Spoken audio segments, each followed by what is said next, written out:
Baik, assalamualaikum warahmatullahi wabarakatuh dan selamat siang anak-anak. Waalaikumsalam warahmatullahi wabarakatuh. Baik, Bapak perkenalkan nama Bapak Muhammad Rahman, Bapak mahasiswa PPG yang kebetulan sedang PPR di SMA 1 Samarinda. Baik, hari ini Bapak akan menjelaskan tentang materi manajemen waktu. Baik, di sini ketua kelasnya ada? Ya, silakan diminta ada.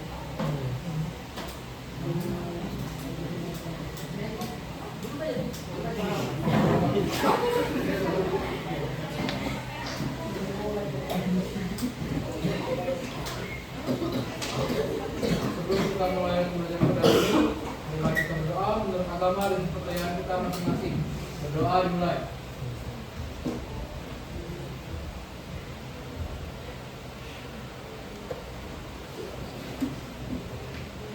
Berdoa selesai.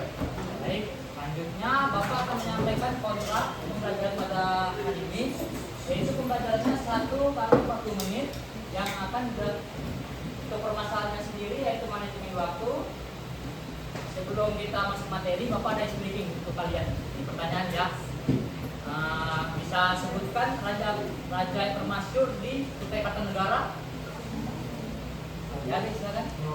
Nah, itu ya, kita kasih apa dulu teman. Lalu ada nama pangeran dari Kalimantan Selatan yang paling terkenal, bisa sebutkan? Nah, lagi yang Antasari ya, sudah. Ini kayaknya reportnya pas sudah ya.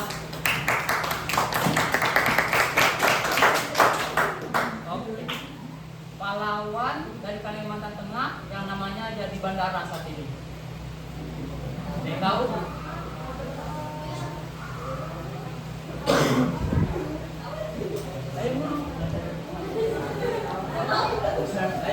Ada yang tahu?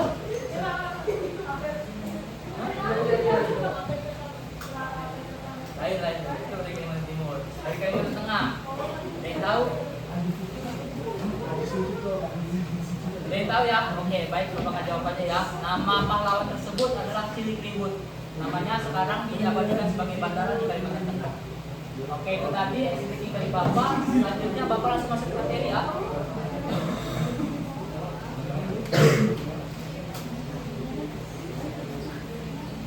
Nah, materi hari ini adalah manajemen waktu yang Bapak fokuskan kepada kemandirian, fokus, dan produktivitas. Ada yang tahu di sini apa itu manajemen waktu? Ya, silakan deh. Manajemen waktu. Nah, itu salah satunya. Untuk manajemen waktu sendiri, penjelasannya adalah manajemen waktu adalah perencanaan atau pengendalian kita seberapa waktu agar kegiatan yang kita lakukan bisa terjadi secara maksimal dan efektif. Nah, selanjutnya Bapak akan jelaskan materinya. Untuk materi selanjutnya itu krisis fokus di era digital. Studi Kenskildi 2001 mengungkap realitas yang menunjukkan tentang bagaimana waktu kita terkuras. Ini diagram ini 100% kan? Anggap ini adalah kehidupan kita 100%. Jadi sehari-hari kita itu menghabiskan 60% waktu kita dengan alat komunikasi atau gadget. Jadi 60% waktu kita gunakan untuk main HP. Selanjutnya kita terdistraksi terganggu oleh 30% pesan atau email yang masuk ke dalam diri kita. Nah, untuk 10% sendiri itu biasanya di kehidupan kita lakukan deep work atau fokus. Dari 12 jam waktu kita sehari, jadi waktu yang kita gunakan untuk fokus paling-paling hanya 1 jam. Nah, itu dia. Selanjutnya realitas transisi tantangan kemandirian.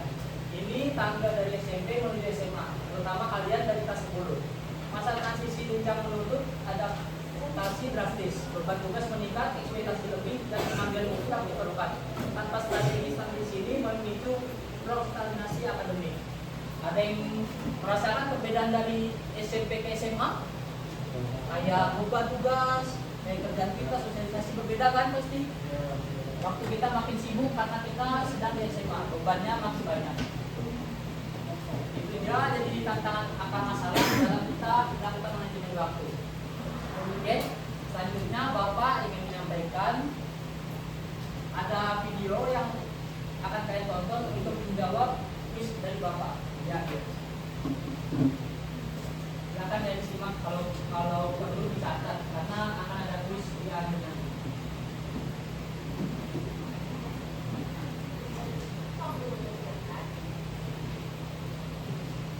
Apakah kalian pernah merasa menginginkan sesuatu tapi Silakan ya disimak. terlalu banyak hal yang dipikirkan akhirnya lupa.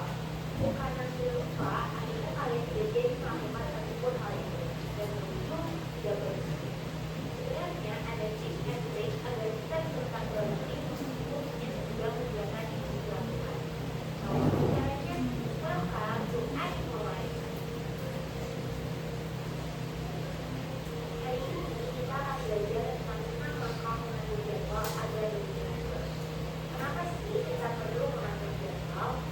Dengan kesibukan-kesibukan yang berbeda, yang siswa, kantoran, atau apapun pekerjaannya, tapi pasti semua orang mempunyai kegiatan yang perlu diselesaikan.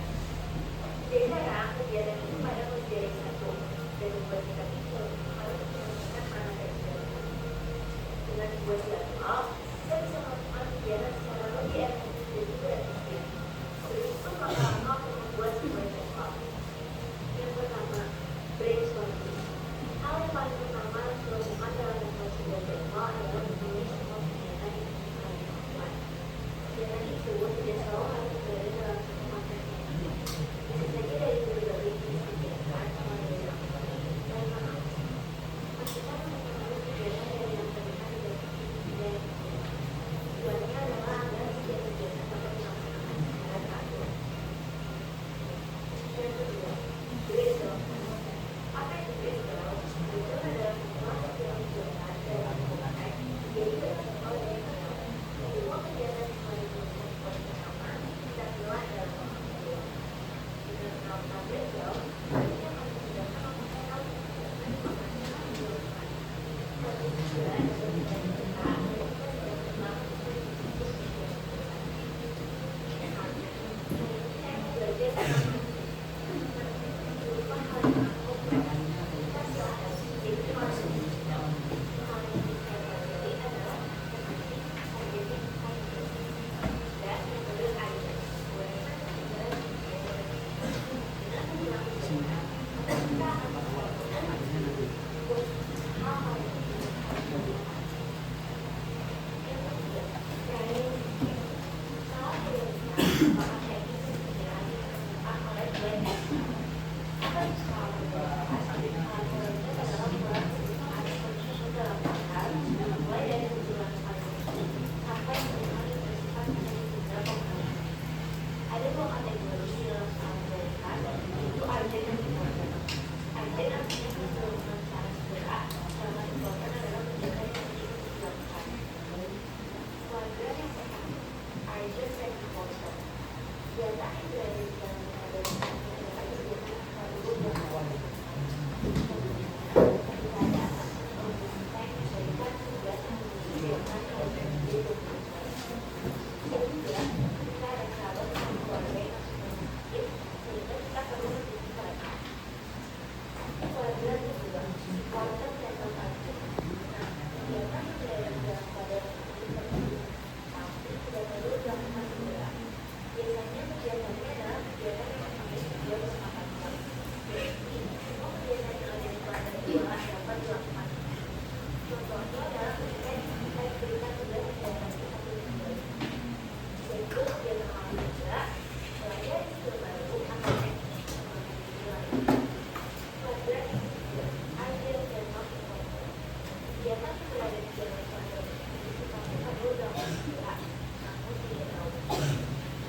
Bagi penulis dengan skala yang lebih besar, apabila kalian sering berfokus karena kegiatan dalam satu minggu di kamu belajar.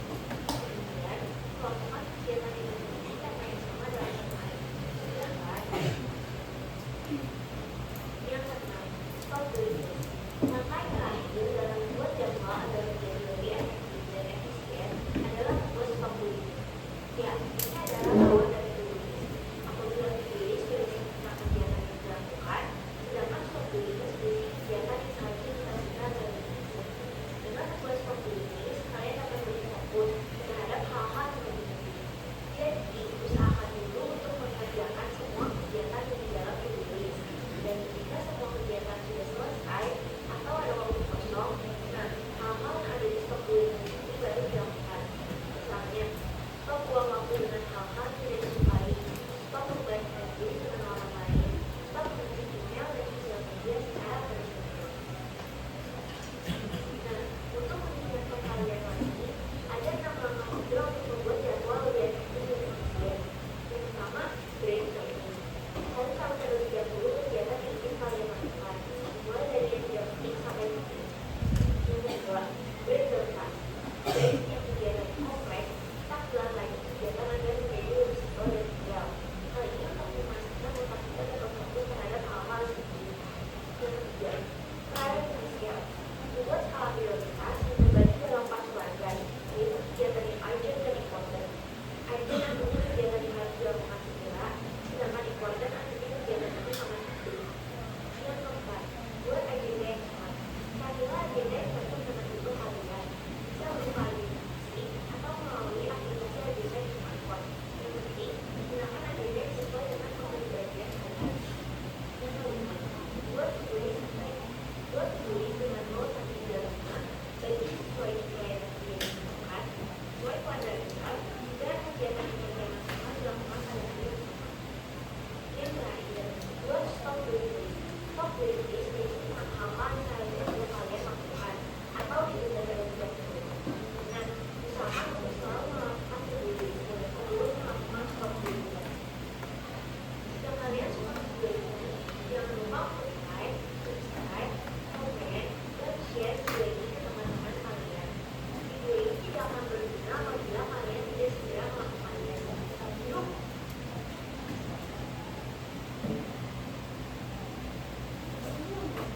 Baik, itu tadi tayangan untuk menjawab asesmen akhir. Semoga ada yang terangkan ya.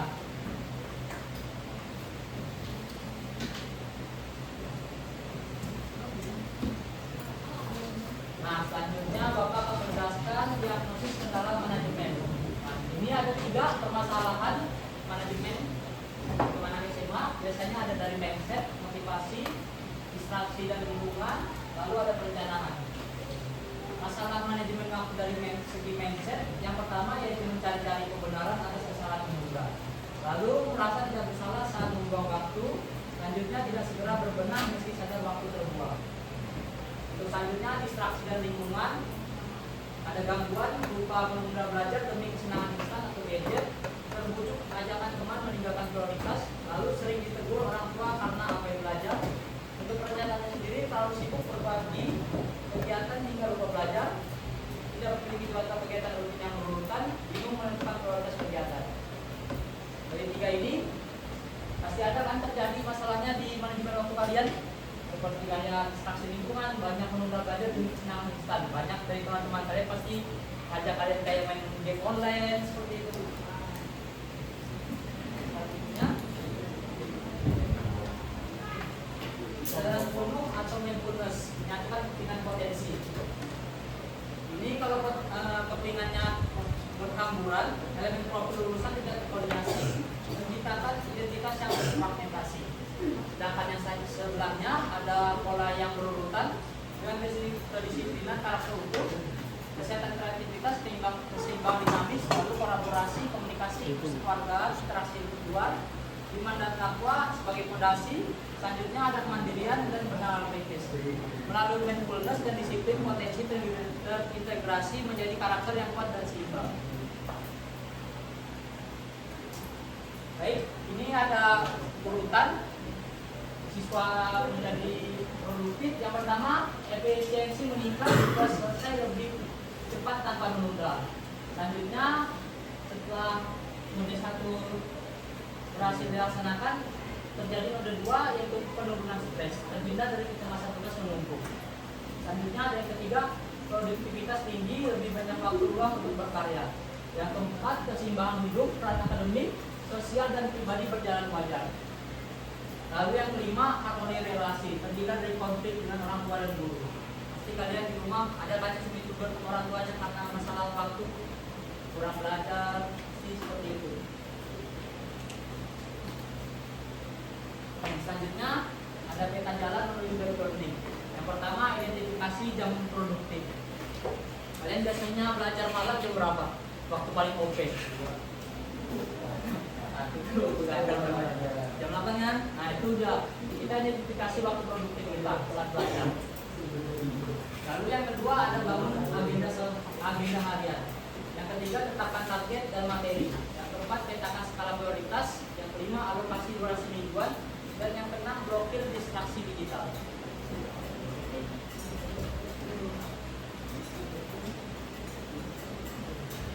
Selanjutnya, langkah 1 dan 2 sinkronisasi irama dan sistem. Yang pertama, kenali jam produktif Anda, pahami ritme biologis Anda. Selanjutnya, buat agenda harian yang kaku. Jangan mengandalkan ingatan, tulis daftar kegiatan kalian beserta jam, spesifikasinya, eksekusi sesuai jadwal tertulis adalah langkah pertama membangun kedisiplinan.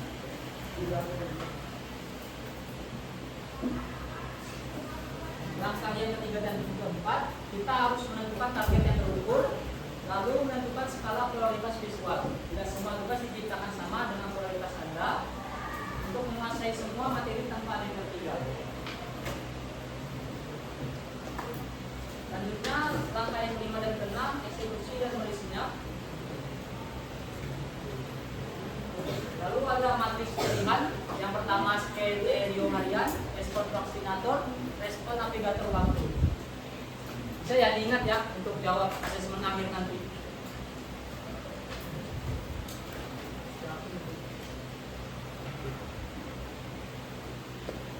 Selanjutnya ada sintetis, disiplin menciptakan kebebasan. Antara tanggung jawab dan disiplin harus seimbang dengan kebebasan dan kesenangan.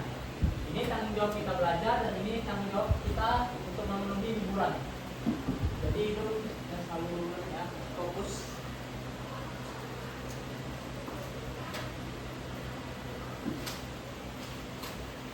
Next, yang kelas Bapak ada tugas untuk kalian untuk minggu depan. Silakan kalian buat konten, poster, infografis, artikel atau video. Angkat tema tentang pentingnya meningkatkan waktu belajar dan bertanding, lalu ubah ke media sosial kalian. Jadi kalian cari materinya dulu, nanti materinya masukin ke AI aja. Jadikan infografis. Itu tadi pemaparan materi dari Bapak. Silakan untuk asesmen selanjutnya silakan diisi. Silakan.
belakangnya ya, pada cukup.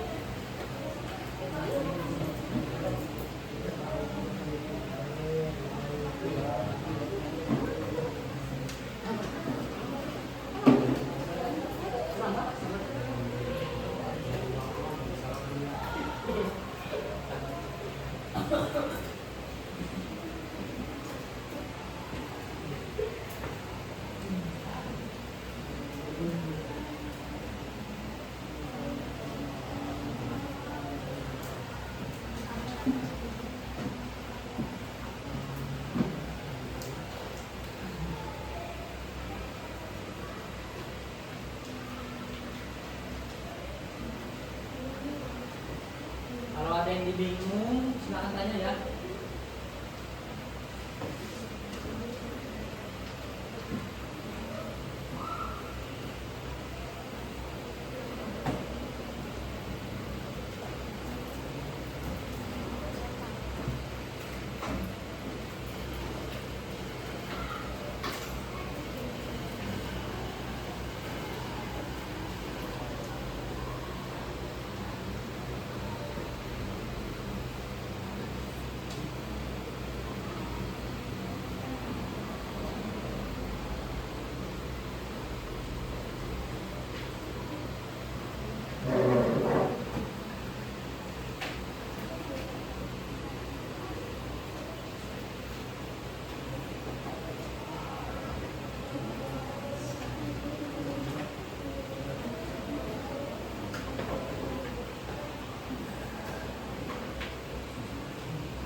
Nih, lanjut aja.